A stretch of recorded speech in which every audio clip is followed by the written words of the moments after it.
Want something delicious today, but on a budget? Well, I got the perfect recipe for you. Today we are making warm, garlic, buttery naan that will melt in your mouth.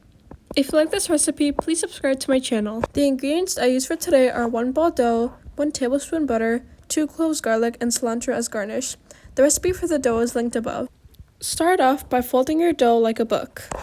Keep pushing your dough inwards. Next, press the dough with your thumb in an inside-out motion. Roll out your dough until it is 3 millimeters thick or until it is super stretchy. Sprinkle butter, garlic, and cilantro evenly on your dough. Cook your dough on a pan on high heat.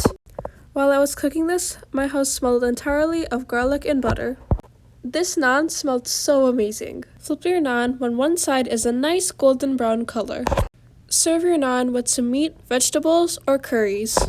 I have some recipes linked above that I think will go well with the naan. Thank you.